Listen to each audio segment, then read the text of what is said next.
Hi. So, my goal is to try and finish this whole series today. Is that insane? Yes. But I only have 4 chapters left, anywho's. And, if you're curious about the thumbnail, I wanted an excuse to draw a cat. So I saw the 30 seconds of it that's in there and drew cat. Aren't you proud of me? The next chapter is gonna be a pain. I have a good idea for the thumbnail. It just fuck me drawing it. Um, anyway, let's get on to the recording. This is Black Cats Are Bad Luck and So Are You, Kid by Holly, chapter 25.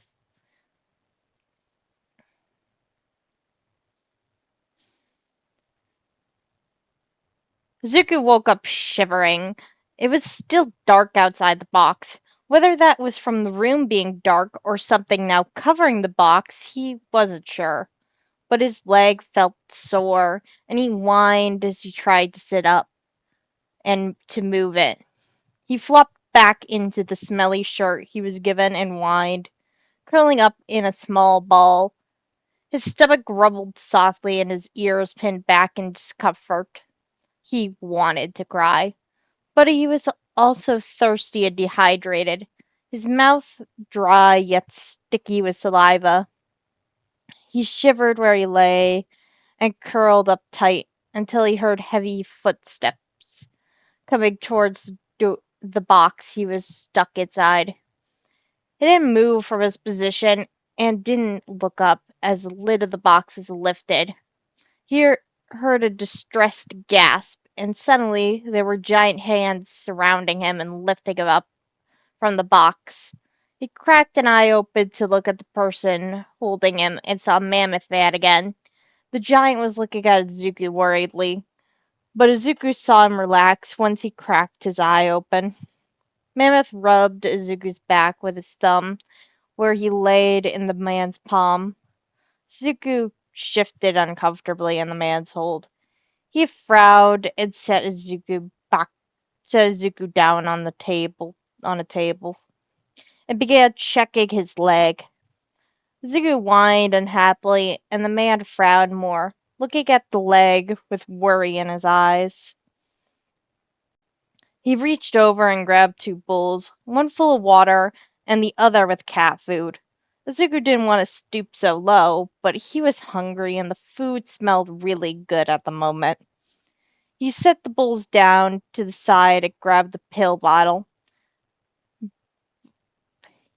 He brought it up to Izuku for him to see and showed him the label. He spoke softly, whispering as if not to alert anyone. Benadryl, to help with the swelling and pain. I'm sorry. The internet said all the other stuff was toxic to cats, and this was all I had. Zuko huffed and flicked his tail, watching the man with tired eyes. The man smiled and took a pill out and set it in front of Izuku, pushing the water closer to Izuku. The man then used his pointer finger and pushed down on the pill, snapping in half, so it was easier for Izuku to swallow. Izuku looked up at the man who was watching Izuku with both sincere and worried smile, before taking each half of the pill. Izuku leaned over and, with the help of the giant man, lapped up some of the water to help the pills go down. Once that was done, the man brought Izuku's food over, and Izuku dove into the cat food. He didn't know if it was just because he was currently a cat, or if he was just that hungry, but the food was so good. He purred softly as he ate, and when Mammoth began to pet him gently, he didn't protest. Once he had eaten his fill, Mammoth sighed and gave him more of the water, before gently placing him back in the box, on top of the shirt. Mammoth set another shirt into the box, which added more support and warmth for Zuko. Zuko looked up at the man and meowed, meow, quiet and thankful, and Mammoth smiled wide. He nodded in response and gently shut the box lid, quickly moving away. Zuko watched him go from the small hole in the bottom of the box, and after a few minutes of silence, he began to try to clean himself. He did feel better, and his leg was no longer throbbing heavily. Once his fur seemed to be sufficiently clean, he tried to stand on his leg, though it collapsed under him when he tried to put weight on it. He sighed and laid back down, flicking his tail frustratedly. He didn't know what time it was, how long it's been. Nothing. The room the box was in was completely dark from all the windows being boarded up, and all the doors closed. He whined again to himself and curled up once more, covering himself with some new cloth that was given to him and kept warm. It helped, but only slightly. Izuku longed for the comfort of his teacher's pillow and the smell of his conditioner. He missed the sound of the English teacher snoring. The silence within the box was grating on his ears. The delicious food the two men made especially for him just made make him more comfortable. But most of all, he missed the two men. He curled up and tried to sleep in the cold metal of the box, hoping they would come soon.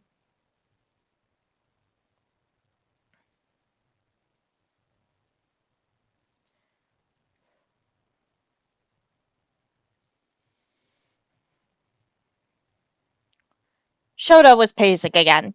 It had been a day since Midori was taken. Hasashi watched his husband worriedly as he tore a hole in the carpet. The man wouldn't sit down or relax for anything, and Hasashi couldn't take it. He felt terrible himself, having failed to protect the kid he swore to protect. Hasashi sighed and stood, walking over to the man who was lost in thought. He stopped the man where he was walking and grabbed him, pulling him close. The man stopped and trembled slightly in his hold. Hasashi held him tighter, shoving his face into the crook of the man's neck.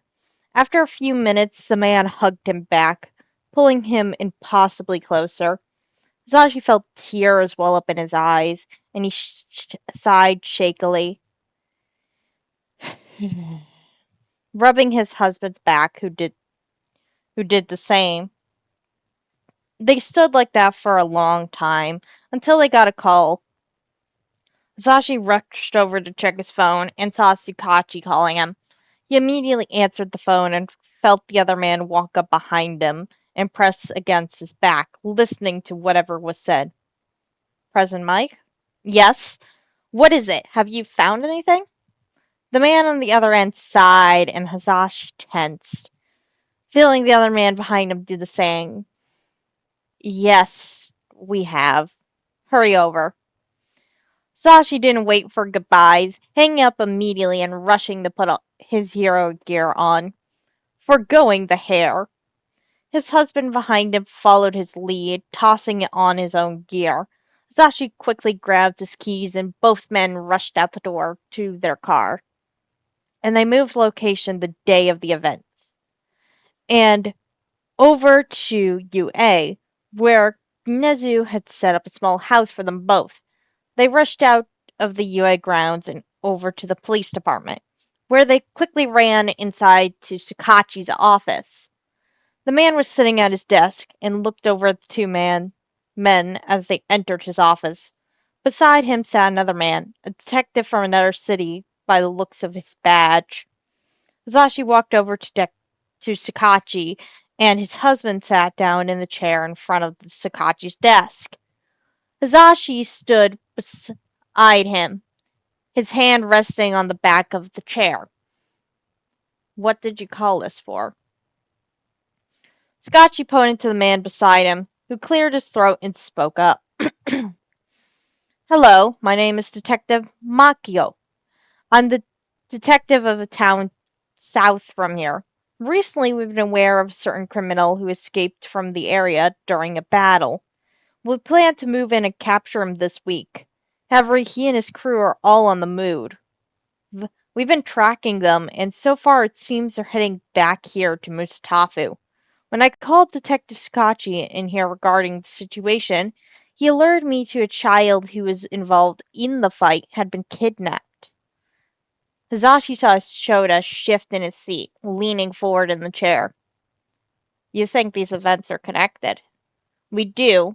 We think that since the child involved is a connection to you and the man who broke their code, they plan to use the child to either make an example of him or use him as bait to lure you in. Shota grimaced, fist clenching in his lap. Sashi reached over and rubbed the man's back comfortingly. He looked over at the two men, prompting the new detective to speak up once more. But we have the element of surprise. So, there's good news. We are tailing them and we are able to find where they're going. We will plan a raid. Shota grunted in affirmation, and Hizashi looked over to Sakachi, who smiled at the blonde. We would like you both to be involved in the rescue of Midoriya, as he knows you all best and can get in and out quickly. Also, we have information on both the men who kidnapped Izuku. We may need your quick quirk eraser to help subdue him.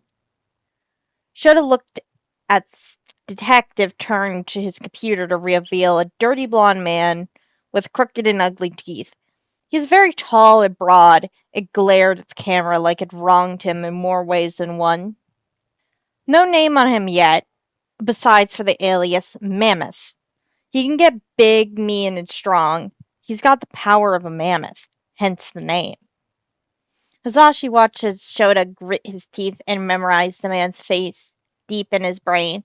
Seeing as how he was not going to speak, Hazashi did. How much longer do you think until we can start planning? The first detective smiled and spoke, trying to comfort the pair. A week at the worst, a day at the best.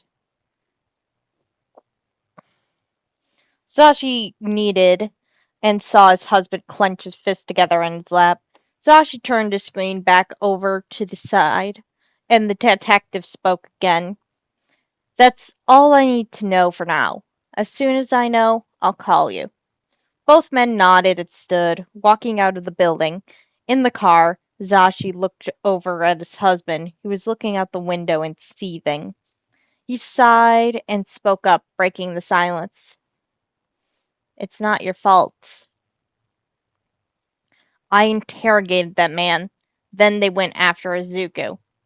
Do you blame me for not being strong enough to stop them from taking him? The man sighed and relaxed his shoulders slightly. Sashi knew he was trying not to cry. Exactly. Don't blame yourself for shit that isn't your fault. The man sighed and rubbed his eyes, and Hizashi took one of his hands off the steering wheel and grabbed one of his, holding it and squeezing it slightly. The man let out a shaky breath and squeezed his hand back, letting Hizashi know that he was okay.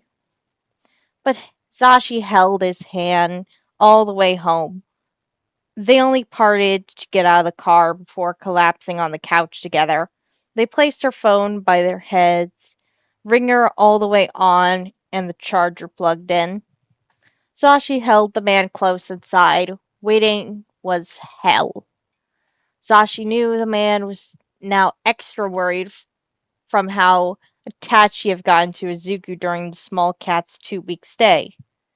And there was the worry as his teacher, and the worry he felt as a parent. Okay, well, that is this chapter. So, I am planning to, once I get all the chapters done and recorded, combining them all so I could delete all the files from my computer into like a major file. Maybe. I don't really know. My memory keeps saying it's full, but I know it's not.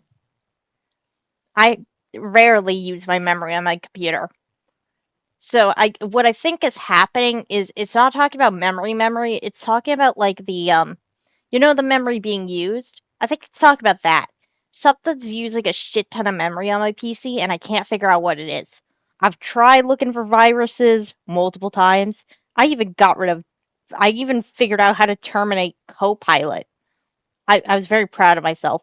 I don't know if I terminated it fully, I may actually have to go into the file and administrator try terminate it, but that's a later Pika problem once Pika figures out how the fuck to do that. um, and or something else. Something's creating a lot of file clutter. I tried de-cleaning, like de-bloating a little. I don't think it worked. I think Chrome, because I have it still, because I need it for my D&Ds still, is causing bloat. I need to get rid of Chrome. But the problem is I don't know my Discord stuff. So I gotta ask my dad about that and get that all sorted. I need to like sort all my accounts out, honestly. I need to get password manager or something. Or actually use the notebook next to me as a password book. Or actually make a proper password book instead of this weird notebook that's been next to me for like 3 years. But that's not the point. I should go work on the thumbnail for chapter 26. Wish me luck in being really shit at drawing people. Bye.